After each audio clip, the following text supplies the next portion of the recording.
मालवण समुद्रात शनिवारी दुपारी जीवघेणा थरार घडला। या थरारक दुर्घटनेत सुदैवाने कोणतीही जीवितहानी झाली नाही। शनिवारी दुपारचे 12:30 वाजण्याच्या सुमारास घडलेल्या या दुर्घटनेत पोलिसांच्या नेपोलियन नावाच्या गस्ती नौकेला ट्रॉलर जलसमाधी मिळाली।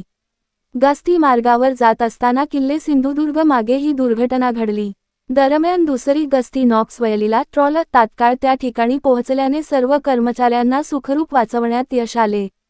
मालवण पोलिसांनी दिलेल्या माहितीनुसार पोलिसांची गस्ती नॉक नेपोलियन ट्रॉलर MH5 271 ने मालवण निवती वेंगुर्ला या मार्गावर शनिवारी सकाळी निघाली।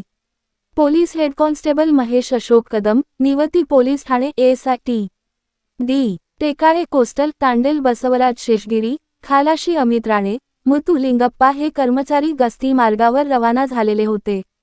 समुद्रात 5 ते 6 वाव अंतरावर गस्त घालत असताना दुपारचे 12:37 वाजण्याच्या सुमारास ट्रॉलरच्या इंजन रूममध्ये अचानक पाणी भरण्यास सुरुवात झाली।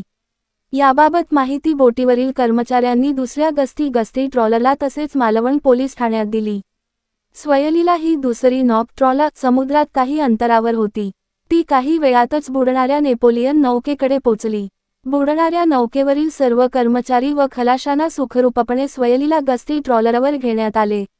घटनेची माहिती मिळताच उपविभागीय पोलीस अधिकारी घनश्याम आढाव, पोलीस निरीक्षक मारुती जगाताप, हवालदार मिलिंद पवार, हवालदार वृषाली पाटील, पोलीस कॉन्स्टेबल संकेत तांडेल, होमगार्ड जॉईल फर्नांडिस यांनी स्थानिक मच्छीमार योगेश तोडणकर यांची बोट घेऊन विली डिसोजा, नॉवेल फर्नांडिस, खलाशी रॉनी, कुमार, लॉरेन्स बेंडेट व अन्य काही घटनास्थळी पोहोचले।